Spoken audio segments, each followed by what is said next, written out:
Alhamdulillahillazi an'ama alaina wa hadana ala dinil Islam. Ashhadu an la ilaha illallah wahdahu la syarika lah, al-khaliqul 'allam. Wa ashhadu anna Muhammadan abduhu wa rasuluhu allazi turja syafa'atuh. Allahumma salli wa sallim wa azim wa karim wa barik ala hadzal nabiyil karim sayyidina wa habibina wa syafi'ina wa qurrati a'yunina wa maulana Muhammadin wa ala alihi wa ashabihi wa azwajihi wa zurriyatihi wa ahli baitihil kiram min yaumina hadza ila yaumiz zihab. Amma ba'du. Yang saya muliakan Ketua Dewan Kemakmuran Masjid Jami As-Sa'adah Al-Mukarram Bapak Ustadz Musnadi beserta seluruh jajaran pengurus. Semoga beliau dan semuanya diberikan sehat walafiat, diberikan panjang umur, diberikan keselamatan, diberikan kelancaran pada usahanya, keberkahan pada rizkinya, sakinah mawaddah warahmah rumah tangganya, anak-anaknya semua soleh dan solehah. Yang saya hormati Al-Mukarramun, para asatiz, para tuan imam, para muazzin Bilal Masjid Jami As-Sa'adah, semoga semuanya sehat, panjang umur, berkah. Yang baru terpilih kembali menjadi ketua rukun warga, yaitu Bapak RW Rofiuddin, mudah-mudahan dengan jabatan kali ini oleh Allah Subhanahu wa taala semakin diistiqomahkan dalam kejujuran, dalam pelayanan kepada masyarakat, benar-benar mengayomi, benar-benar melindungi kepada warganya. Amin. Semoga beliau panjang umur, sehat dan berkah rizkinya. Yang saya hormati berikut pula Bapak RT. Sekarang Bapak RT apa Bu RT? Bapak RT, Bapak RT Mariono, dan orang tua kita yaitu Engkong Nawawi. Semoga umur yang panjang diberikan Allah kepada beliau. Beliau semakin rajin ibadah, semakin istiqomah dalam kebaikan. Mudah-mudahan umur kita panjang, umur kita panjang kayak beliau. Mudah-mudahan ini semuanya umurnya 100 juga, tapi pada sehat walafiat, banyak rezeki. Amin. Rajin ibadah. Berikut pula para bapak-bapak haji, ibu-ibu hajjah, seluruh para jamaah dan juga para bocil. Hai bocil, lu ngomong lu bocil nih. Orang lagi sembahyang ngomong mulu. Iya, tapi begini Pak. Tadi ketika bocah kecil pada kita pada sembahyang kan dia pada ngomong baik ya. Tadi ada yang marah nggak Bapak? Ada yang marah nggak? Bagus. Itu namanya kita udah lulus digoda sama setan. Tadi setan masuk dalam diri bocah tuh. Kita lagi pada sembahyang. Apabila habis sembahyang kita marah-marah sama bocah, pahala kita kurang. Kagoda set. Jadi yang namanya khusyuk dalam sembahyang itu Pak begini. Bukan sunyi sepi, bukan, itu gampang. Kita bisa khusyuk, suasana berisik kayak apa tahu, kita masih bisa khusyuk. Itu yang mantap. Itu yang pahalanya luar biasa gedenya. Amin. Jadi walaupun berisik bagaimana, bocah yang namanya bocah ya, jangan domelin. Takutnya dia 2-3 kali domelin, ntar dia pindah main di gereja sono. Takutnya begitu. Yuk kita main ke gereja, di sono mah gak ada yang ngomelin. Takutnya begitu. Kita pada mati jadi Kristen dia. Nauzubillahimin. Ya dibilangin mah boleh, ntar habis sholat bocil, kalau ikut sholat jangan pada berisik gitu. Para jamaah Bapak Ibu sekalian yang dirahmati Allah Subhanahu wa taala. Kemarin kita telah melewati hari raya Idul Kurban, Idul Adha. Atau orang zaman dulu bilang hari raya haji, lebaran Ki Haji, nenek haji gitu ya. Dan kemarin kita diperintah oleh Allah untuk berkorban. Semuanya pada korban Pak ya Pak? Korban. Korban apa Pak? Bu? Ibu korban air mata. Bapak korban tenaga. Yang penting korban. Itu korban bapak-bapak. Orang yang pelit kagak bakal berani korban, betul kagak? Orang yang hitung-hitungan, sekalipun dia korban, kambingnya kuntet, sapinya kuntet, kagak enak dimakan buat omongan. Makanya bapak-bapak, ibu-ibu yang kemarin berani berkorban, mudah-mudahan imannya kayak Nabi Ibrahim. Yang perempuan imannya kayak Siti Hajar. Kalau yang berkorban masih anak muda, mudah-mudahan imannya kayak Nabi Ismail alaihis. 3 kelompok nih orang di muka bumi yang bulat-bulat pasrah dirinya totalitas kepada Allah Subhanahu, nggak pakai pikir-pikir. Logikanya begini Pak, kalau Nabi Ibrahim disuruh motong leher anaknya, berani. Kita bukan disuruh motong leher anak, tapi disuruh menyisihkan sebagian rezeki, jangan ditelan semua. Ngutang motor sanggup, ngutang mobil sanggup, ngutang segala macam sanggup, jebela-belain. Kenapa kagak sanggup ngumpulin duit buat beli 1 ekor kambing masing-masing kita? Ayo mikir, kata calon tok, mikir. Nih kalau semuanya pada punya pikiran kayak tadi yang saya omongin, ngutang motor sanggup, ngutang mobil sanggup, ngutang apa bae sanggup, kan sekarang serba ngutang ya. Untung bini kagak ngutang kita. Coba kita kumpulin tuh, tahun depan nih PDK-nya kambing di sini ada 20-40 bisa pada mabok kambing, gelepak urusannya. Betul kagak Bu? Kita jangan ngarep-ngarep dibagi dari mana-mana, jangan. Kita juga bisa kalau mau mah. Kita omongin badan kita, hai badan, lu ngutang mobil berani, lu bela-belain, DP 25 juta, coba sapi dapat 1 itu. Betul kagak Pak? Malah kadang-kadang ngutang mobil belum lunas udah tarik leasing, suek banget dah. Aduh, pahala kagak dapat, yang ada hati kesel. Udah perjanjian, betul kagak? 3 bulan kagak bisa bayar. DP dipulangin DP kira-kira itu DP. Kagak, aduh rugi Pak. Coba kita istilahnya DP-in sorga, aduh 25 juta, subhanallah. Pendekannya itu bapak-bapak, ibu-ibu, rezekinya. Kata Nabi, falyasdad, kagak bakal kurang, terus nambah. Bisa jadi gara-gara ngumpulin buat beli kambing, tahun depan kebeli mobil. Kita mah dibalik sih. Ngutang mobil duluan, kambing belakangan, akhirnya kambing kagak, mobil kagak.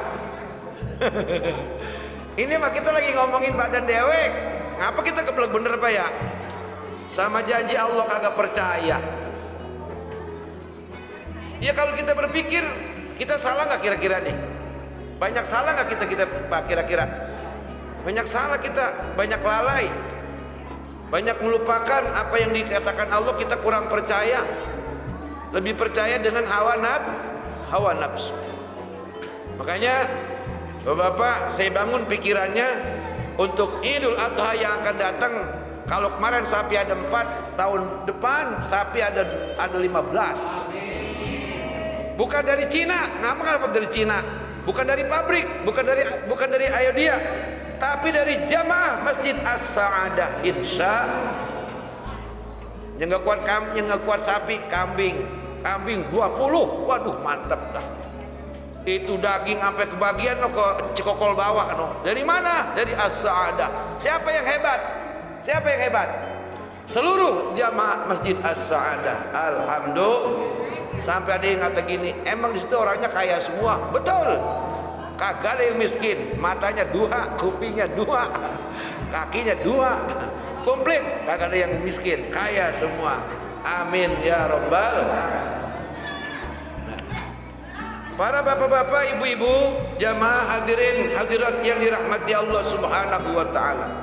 Sekali lagi kita berpikir ulang. Saya ulangi, ngutang mobil sanggup, ngutang motor sanggup, ngutang segala rupa sanggup hingga lunas.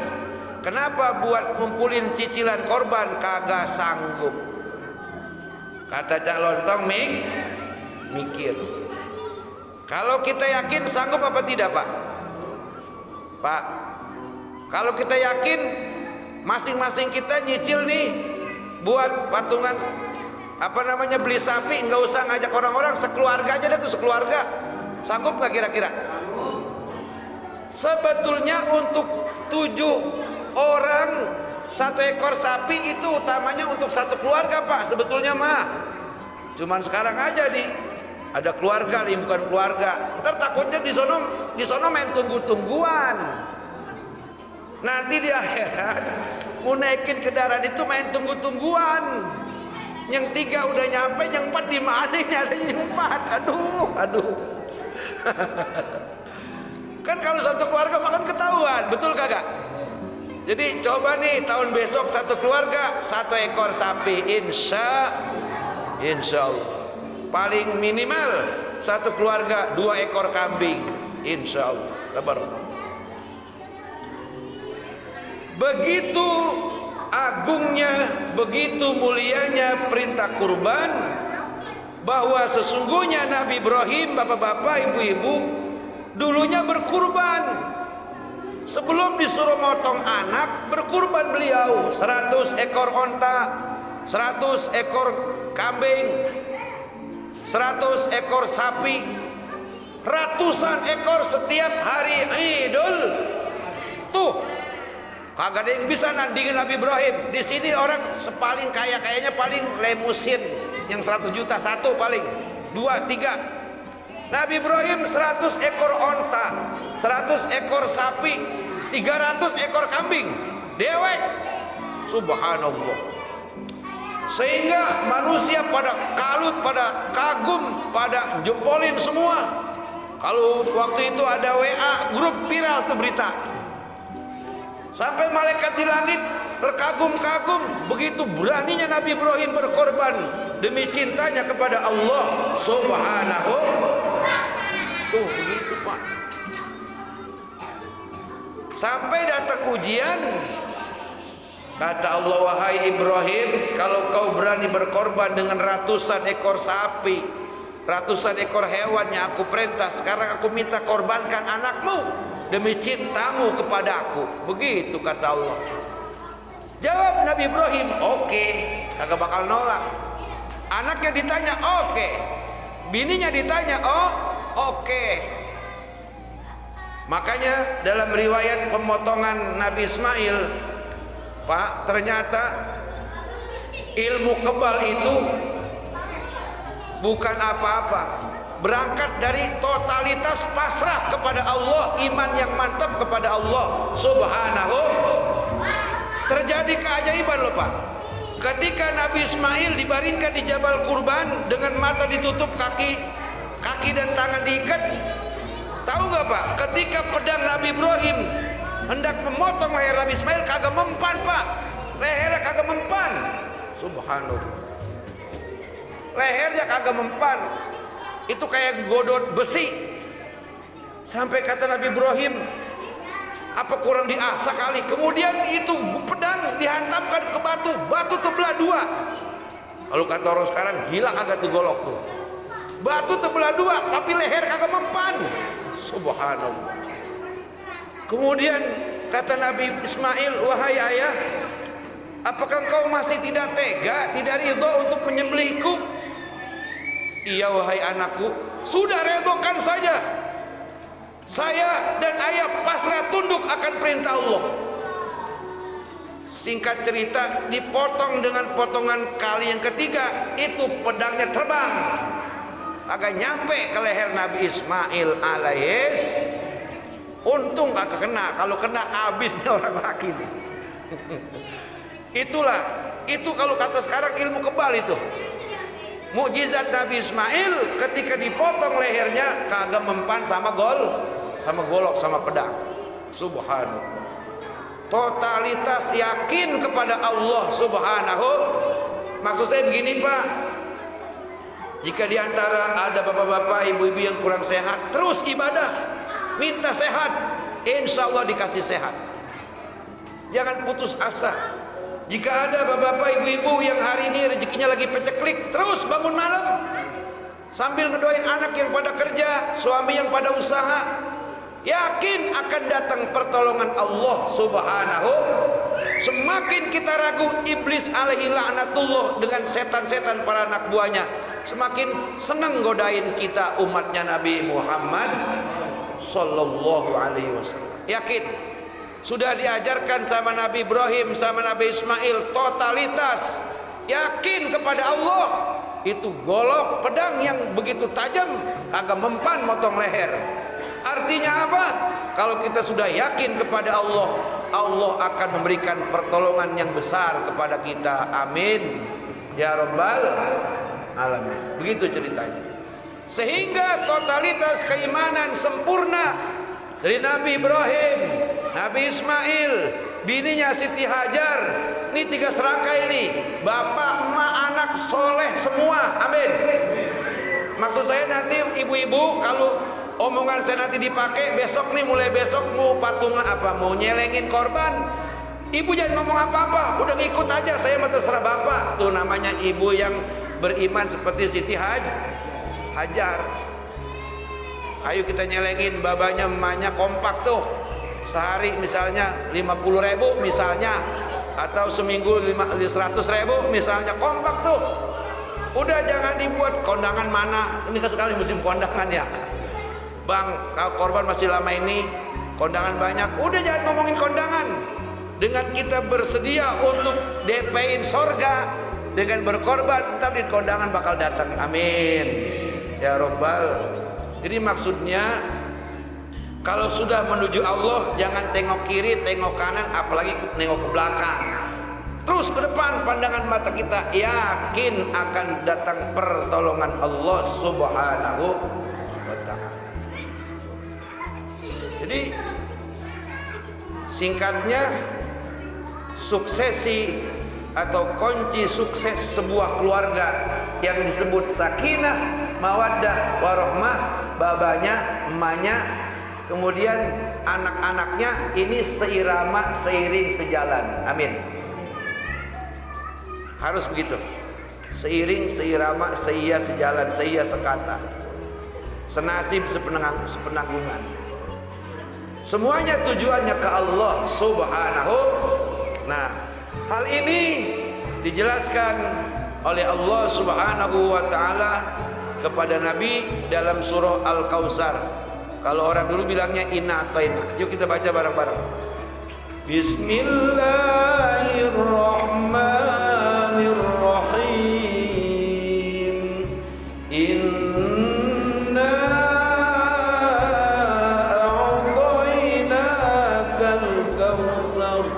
Fasalli li rabbika wanhar inna syani'aka huwal abtar. Shadaqallahul azim. Mana terjemahnya adalah inna a'tainakal kautsar, sesungguhnya kami, kata Allah, telah memberikan kepadamu ya Muhammad nikmat yang banyak. Ini Allah memakai nama kebesarannya. Inna a'taina, pakai bahasa kami, domir mu'azzamin nafsah, membawa kebesarannya, keagungannya dengan mempersembahkan nikmat yang besar kepada Nabi yang paling dicintainya, yaitu baginda Rasulullah Nabi Muhammad. Apa yang Allah kasih kepada Nabi Muhammad? Al-Kautsar. Jadi begini, asbabun nuzul ini ayat ketika Nabi sedang berada di satu tempat, ada yang mengatakan di masjid, Nabi kemudian menundukkan kepalanya sejenak, lalu mendengak lagi, dan sesudah itu Nabi tersenyum bahagia, sehingga para sahabat bertanya, gerangan apa yang datang kepadamu ya Rasulullah? Kemudian Nabi menjawab, baru saja Tuhanku menganugerahkan kepadaku sebuah yang teramat sangat besar untuk diriku dan para umatku, yaitu turunnya surah Al-Kautsar. Kemudian Nabi ditanya, tahukah kalian, kata Nabi, apa itu Al-Kautsar? Para sahabat kemudian menjawab, Allahu wa rasuluhu a'lam. Allah dan Rasulnya yang lebih tahu daripada kami. Kemudian Nabi membacakan hadis.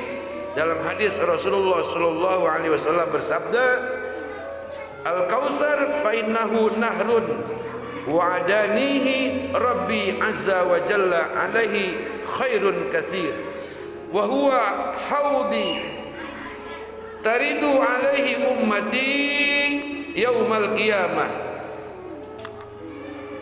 aniyatuhu adadan nujumi fis samai fayuhtalajul abdu minhum faqulu rabbi innahu min ummati fayaqulu innaka la tadri ma ahdasa ba'daka. Kata Nabi bahwa Al-Kautsar adalah sebuah sungai, telaga yang diberikan aku oleh Allah Subhanahu wa ta'ala. Bagaimana sungai atau haudi Kautsar itu ya Rasulullah? Sungai yang telah dijanjikan oleh Tuhanku untukku dan untuk para umatku. Padanya terdapat kebaikan yang sebanyak-banyaknya. Al-Kautsar merupakan telaga yang akan didatangi oleh umatku kelak nanti di hari kiamat. Jumlah bejana-bejananya sebanyak jumlah bintang yang ada di langit. Wah, miliaran, sebab umat Nabi banyak. Tahu nggak bejana, Pak? Tahu nggak bejana? Kayak bak-bak gitu tuh. Hah? Baki ya apa bejana? Hah? Iya, kayak macam kuali ngaduk dodol begitulah kira-kira. Itu bejana itu buat minum daripada umatnya Nabi Muhammad sallallahu, mandi plus minum. Nih pentingnya korban nih Pak nih. Jadi fayahtalajul abdu minhum faqul rabbi innahu min ummati. Ketika ada seseorang yang menghampiri ke sungai lalu diusir oleh Allah, kata Nabi, ya Allah, jangan diusir, itu umat, itu orang golongan dari umatku. Kata Allah, fayaqul innaka la tadri ma ahdasa ba'daka. Fayaqul, Allah berfirman, sungguhnya engkau tidak tahu ya Muhammad apa yang diperbuatnya sesudahmu. Nih. Jadi ada, semua orang masuk dibiarkan, tapi ada sekelompok orang yang diusir oleh Allah Subhanahu. Mudah-mudahan bukan termasuk kita ya Pak ya.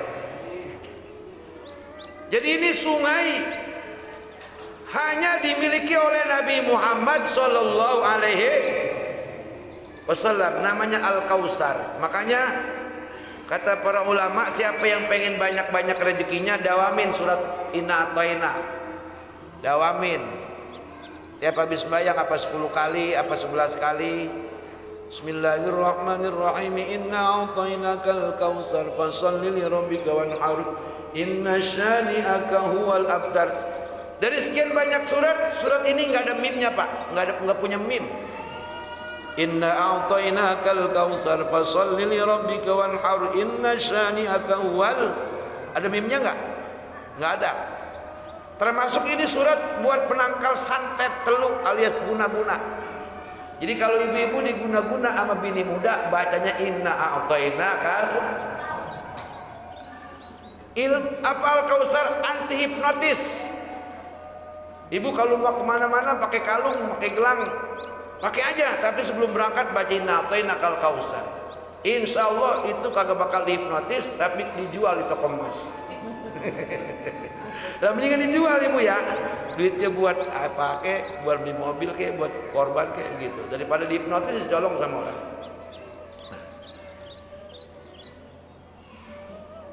Ini haudi Kautsar adalah merupakan sungai yang di dalamnya banyak kenikmatan diberikan Allah. Jadi semua umat Nabi Muhammad yang selesai berjembat di atas sirat, semuanya pasti minum dan mandi di telaga milik Rasulullah sallallahu alaihi. Khususnya buat orang-orang yang sanggup dan mampu serta mau berkorban dengan ikhlas lillahi. Tuh maksudnya Pak, paham Pak? Jadi maksudnya kalau kita korban ikhlas lillahi ta'ala, mau dapat dagingnya kek, banyak kek, dikit kek, udah terima alhamdulillah. Jangan ada ngomong begini, gua kan ngorban, gua modal gede banget itu. Yang lain 3 juta, gua mah 10 juta dewek. Masa gua cuma dapat 2 kilo? Jangan ngomong begitu Pak. Itu kagak ikhlas. Tapi sebaiknya panitia memang dikhususkan tuh buat yang pada ngorban, yang patungan ngorban. Kalau yang duitnya gedean kasih ada banyakan, nggak apa-apa. Kalau di sana di Cipete itu rata-rata kan sarang berapa ya? Sarang 1 juta apa berapa itu? Itu masing-masing orang dapat sarang 5 kilo, 5 kilo, gitu. Nggak apa-apa. Sebab korban itu sunnah untuk menikmati bagi pelakunya. Kecuali korban nazar, itu nggak boleh. Pelakunya nggak boleh makan. Jadi korban sunnah kayak Idul Adha kemarin, sunnah menikmati satu pahanya misalnya, nggak apa-apa buat keluarga rame-rame gitu. Yang kagak boleh, ukuran sapi ada 100, kira-kira sapi paling banyak berapa kilo? Ada 50 kilo 100 kilo katakanlah begitu. 100 kilo dagingnya dikasih ke orang cuma 20 kilo, 80 kilo jegaras derek sama keluarganya. Ini kagak cing nih begini nih. Lu mau ngorban apa mau ngapain lu? Jangan begitu. 5 kilo buat kita sekeluarga, sisanya bagi-bagi itu baru mantep, baru lillahi ta'ala. Pak Ustadz, bagaimana kalau saya dikasih daging korban tapi saya cuma ngambil 1? Itu lebih bagus. Hanya sekedar menikmati. Itu ikhlasnya udah luar biasa. Bagaimana kalau saya kagak ambil? Jangan kagak diambil, nikmatin kesunahannya. Sebab daging korban sapi ataupun kambing dengan daging beli di pasar nikmatnya beda. Betul kagak Pak? Betul kagak Bu? Kambing ke, sapi ke, kebo ke, kita beli di pasar, sama dibagi sedikit dari daging korban kita masak, nikmatnya beda. Itulah di dalamnya ada keberkahan dari Allah Subhanahu wa ta'ala atas sapi, kerbau, kambing yang dikurbankan di hari Idul Adha atau di hari nahar, di hari tasyrik. Kayak kemarin tuh Minggu, Senin, Selasa, Rabu itu hari tasyrik. Apa itu hari tasyrik? Hari yang diperbolehkan untuk menyembelih sudah melewati hari tasyrik, bukan korban lagi namanya, akikah atau korban biasa atau pemotongan hewan biasa. Para jamaah Bapak Ibu hadirin yang dirahmati Allah Subhanahu wa ta'ala. Ini ada yang diusir Pak. Mau mandi, mau minum diusir. Ini adalah orang-orang yang ketika di dunia duit punya. Tadi saya bilang ngutang mobil kuat, ngutang motor berbiji-biji kuat, korban kagak berani. Tar di sono kagak boleh mandi lo. Gatel lo. Kagak boleh mandi sama Allah di telaga milik Rasulullah sallallahu alaihi. Nih bukan bicara orang miskin. Mampu dia, kan kalau mampu berarti orang kaya punya duit. Tadi saya bilang motor kuat beli 5, kuat itu boleh ngutang-ngutang kuat, mobil kuat 1. Ama ngorban kagak ada satupun keluarganya. Ini ntar di sono kagak boleh mandi, lu jangan mandi, lu mandi sono dikobakan aja lu mandinya lu. Jangan mandi di situ. Dilarang sama Allah Subhanahu. Tuh gitu tuh. Kenapa? Di dunia dia lebih ngutamain hawa nafsu, gengsi. Banyak keluarga, banyak kendaraan, udah motor banyak, tambah mobil biar dibilang ngorban belum. Yang bagus motor 5, mobil 1, korban sapi atau kambing 5. Alhamdulillah. Tuh mantap. Itu namanya fid dunya hasanah wa fil akhirati hasanah. Kalau cuma sanggup ngutang motor berbiji-biji mobil, kemudian korban kagak. Itu Rabbana atina fid dunya hasanah wa malahu fil akhirati min khalaq. Di dunia maksudnya hebat. Tapi kata Allah wa malahu fil akhirati min khalaq, nanti di akhirat mau mandi, mau minum ke telaga Haudi Kausar diusir sama Allah Subhanahu. Na'udzubillah summa na'udzubillahi min dzalik. Ngeri kagak Pak? Ngeri kagak Pak? Seluruh dunia orang mandi dan minum di situ. Kita mau mandi di mana? Coba, air pump udah kagak ada. Ayo lu, ini gara-gara ngenteng-ngentengin korban. Bahkan Nabi ngancam, man kana lahu sa'atan falam yudhi wala yaqrabanna musallana. Barang siapa yang ketika hari Aid, Minggu, Senin, Selasa, Rabu, duit punya 10 juta punya tuh duit kagak enggak kepake buat apa-apa, duit nganggur. Dia belum korban apa-apa. Sayang. Nabi ngancam, fala yaqrabanna musallana, jangan sembahyang, jangan sholat di tempat kami. Enggak boleh sembahyang di sini. Oh, bayang di gereja. Nabi bilang, orang punya duit tuh ketika itu duit nganggur, 5 juta nganggur tuh duit enggak kepake buat apa-apa, enggak. Nganggur. Terus satu pun diantaranya belum ada yang korban. Diancam Nabi, fala yaqrabanna musallana, jangan sholat di tempat kami. Kamu sembahyang di mana coba? Di kebon. Ayo, tuh. Jadi makanya itulah pentingnya kurban, karena dengan kurban manusia dikeluarkan oleh Allah daripada sifat-sifat kebinatangannya. Alhamdulillah. Apa sifat kebinatangan? Serakah. Betul kagak Pak? Binatang kan serakah. Mau binatang apa kek? Mau ayam kek? Binatang serakah. Apalagi monyet. Dikasih pisang dia berdua sama temennya, dikasih pisang diambil di mulut, dikasih lagi diambil di tangan dia. Temennya nyomot ditepak sama dia. Itu serakah, sifat kebinatangan. Apalagi rakus, sifat kebinatangan. Makanya ketika dia berani berkorban, maka sedikit demi sedikit keluarlah sifat-sifat kebinatangannya, datang sisi baik daripada manusia yang disebut hati nurani. Nurun min nurillah, cahaya daripada cahayanya Allah Subhanahu wa ta'ala. Ini terusin Pak, terusin.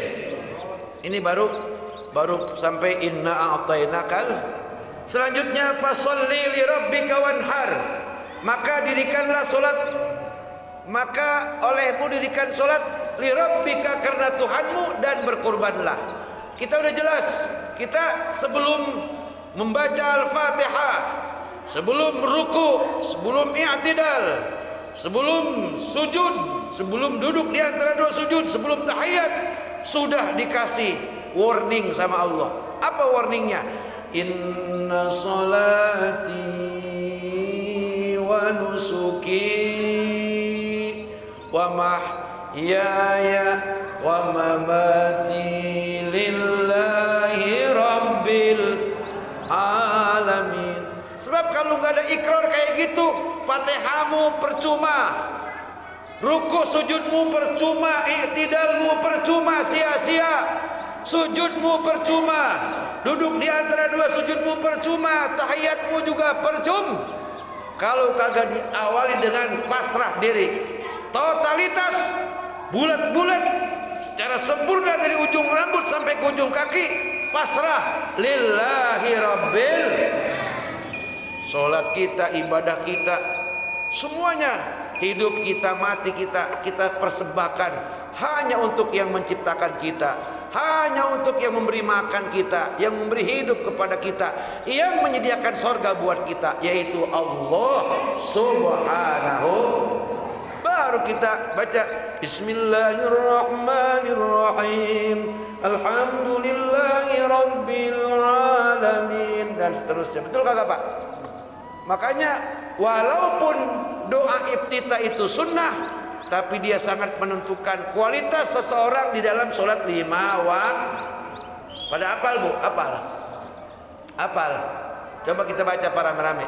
Inna sholati wa nusuki wa mahyaya wa mamati lillahi rabbil alamin, la syarika lahu wa bidzalika umirtu wa ana minal muslimin. Awalnya Allahu akbar kabira walhamdulillahi katsira wa subhanallahi bukratan wa asila. Ini bukan wajib Pak, hukumnya sunnatul hayat. Dibaca dapat pahala, enggak dibaca juga enggak dosa. Cuman kalau terus-terusan kagak dibaca, ini bisa mengurangi kualitas daripada nilai solat kita. Artinya ini warning dari Allah. Kau pasrahkan totalitas dirimu kepadaku, baru kau berkata yang lainnya atas diriku. Apa yang kita katakan? Dengan nama Allah, Tuhan yang maha pengasih lagi maha penyayang. Kata Allah, iya. Alhamdulillahi Rabbil Alamin. Kata Allah, iya. Jadi diterima semuanya tuh. Ruku kita diterima, i'tidal kita diterima, sujud kita diterima, bacaan Fatihah kita diterima, semuanya diterima. Karena awalnya sudah kita ikrar janji secara totalitas pasrah kepada Allah Subhanahu. Fasalli li rabbika, maka dirikan salat karena Tuhanmu. Jadi jangan karena siapa-siapa. Jadi disebut salat karena Tuhanmu totalitas dalam keseharian. Yang tadi saya bilang, kalau untuk urusan korban itu duit jangan dipakai buat apa-apa lagi. Mau pergi umroh, mau pergi haji, mau buat bantu masjid, itu duit jangan dipakai buat yang lain-lain. Kapiran kalau kata Rizky Kokol, kagak bakal jadi, betul kagak? Ini duit buat korban dan tabungan korban nih. Kepake dikit lagi mau hari Idul Adha kepake. Bisa gak beli kambing, beli sapi? Kalau bakal biasanya rada susah itu. Kenapa susah? Sebab udah janji sama Allah ditarik lagi. Allah kagak percaya sama kita lantas. Duit haji kayak dipakai buat macam-macam, duit umroh kayak dipakai buat macam-macam. Tuh. Kecuali misal duit kambing buat korban, duit pergi haji, duit pergi umroh, saudara kita kesusahan, rumahnya kebakaran, boleh tuh malihin semua dah itu mah. Walaupun kita kagak ngorban juga, itu pahalanya lebih gede menolong orang yang kesusahan. Sebab zaman dulunya ada pernah cerita, namanya muafik. Itu muafik kagak pergi haji bu, tapi jadi haji. Orang semuanya serombongan pada kaget. Selamat ya muafik atas kemabruran hajimu. Dia kaget, orang saya kagak kemana-mana. Tapi kamu tawaf sama kami, sa'i, kamu wukuf, kamu melontar jumroh. Kata muafik, saya di rumah, saya nggak jadi pergi. Emang bener? Bener. Duit saya semuanya nol, saya kasih nenek-nenek janda yang anak kelima. Janda tua yang susah, yang ketika saya malam-malam melewati rumahnya, kecium bau masakan daging yang dibakar, yang lagi digarang. Saya kira daging kambing, kagak taunya daging anjing. Hati saya menangis, lalu saya pulang. Duit setor haji buru-buru saya kasih dia, saya bangun rumahnya, saya belikan makanan, dan saya akhirnya nggak berangkat. Tapi oleh Allah dipanggil haji, hajinya diterima Allah Subhanahu. Artinya membantu orang yang susah itu lebih tinggi pahalanya daripada ibadah haji. Itu begitu Pak. Paham ya Pak ya? Itu begitu tuh. Subhanallah. Makanya mudah-mudahan kalau bapak-bapak, ibu-ibu, ada kita semua termasuk saya nih, kalau kita yakin insya Allah tahun depan pendekannya mabok daging kambing, mabok daging sapi, amin. Tapi nggak bakal mabuk lah, berkah pokoknya, itu berkah, berkah insya Allah. Inna syani'aka huwal abtar. Sesungguhnya orang-orang yang membencimu, kata Allah, dialah yang terputus. Siapa yang membencimu? Siapa yang membenci Rasulullah? Tentu Abu Jahal, Abu Lahab, Abu Sufyan, orang-orang kafir Quraisy. Lalu kepada umatnya, siapa orang-orang yang membenci itu? Para pembenci itu, mereka orang-orang yang nggak percaya sama pahala, sama dosa. Mereka orang-orang yang nggak percaya tentang ganjaran korban begitu besar. Segala korban, kata dia, kambing buat dimakan orang sih. Gede-gede amat belinya, beli aja kambing yang kuntet. Iya tuh, lu beli sapi yang kuntet, yang bengek, ntar lu tekin di sono. Orang-orang nyampe, lu jeblos ke neraka jahanam. Lah ngapa? Justru buat orang yang bagus, jangan dibalik. Kita kan kadang-kadang begitu. Buat pribadi yang bagus, buat orang yang jelek aja, buat orang yang kagak boleh. Kalau yang namanya sedekah, buat kita nilainya 100, buat orang juga sama nilainya 100. Kita mah kadang-kadang kagak begitu, lebih egois ya, kita lebih egois. buat orang inilah udah nggak apa-apa. Jangan, kudu sama, kudu sama. Begitu keadilan dalam Islam diajarkan. Jadi bapak-bapak dan saudara-saudara, kita yang mendapatkan ini kesimpulannya, kita yang dianugerahkan begitu banyak rezeki sama Allah, bersyukur setinggi-tingginya kepada Allah Subhanahu. Dengan cara apa? Berkurban. Dengan cara apa? Totalitas iman kepada Allah Subhanahu. Jangan pernah ragu lagi sedikit pun kepada kekuasaan Allah, kepada pertolongan Allah atas segala perintah-perintahnya yang kita lakoni, yang kita lakukan. Kemudian sesudah kita berani berkorban lantaran kita bersyukur kepada Allah, salat yang 5 waktu kita jaga dengan niat semuanya lillahi rabbil. Duit dikit-dikit kita kumpulin agar biar tiap tahun berkorban. Subhanallah, Allahu Akbar, alhamdulillah. Jadi kalau korban itu Pak, ya sunnahnya sekali, afdolnya berkali-kali. Selagi Allah masih banyak kasih rezeki, selagi itu pula jangan putusin cintamu kepada Allah Subhanahu wa ta'ala. Inna syani'aka wal abtar.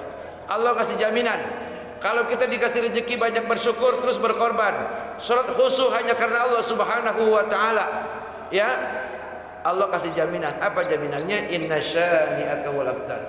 Orang-orang yang sirik dengki sama kamu, orang-orang yang suka ngomong-ngomongin kejelekanmu, orang-orang yang suka apa iri hati kepadamu, dia yang terputus daripada rahmat Allah Subhanahu. Artinya keadaan ekonomi kita, keadaan badan kita dijaga, dilindungi Allah Subhanahu. Sementara orang yang sirik dengki sama kita, dia bagaikan lilin. Lama-lama apa? Lama-lama mati, lama-lama pendek mati. Jadi kata Allah, wallahu a'lamu bi'a'daikum wa kafa billahi waliya wa kafa billahi nasira. Sesudah kamu bersyukur atas nikmatku, kemudian kau sholat dengan ikhlas lillahi ta'ala, kau berani berkorban bukan hanya setahun sekali, tapi terus menerus tiap tahun, walaupun hanya sekedar memotong seekor kambing misalnya, Allah kasih proteksi jaminan dunia akhirat kita. Wallahu a'lamu bi'a'daikum. Allah yang mengurusi tentang musuh-musuh yang ada di sekitarmu. Kamu jangan urusi. Tugasmu kata Allah, wa kafa billahi waliya wa kafa billahi nasira. Cukup kerjaanmu zikir malam, sholat malam, ibadah yang rajin, cari duit yang rajin, minta tolong kepada Allah Subhanahu, kemudian minta perlindungan kepada Allah Subhanahu, nanti semuanya diberesin sama Allah. Amin ya rabbal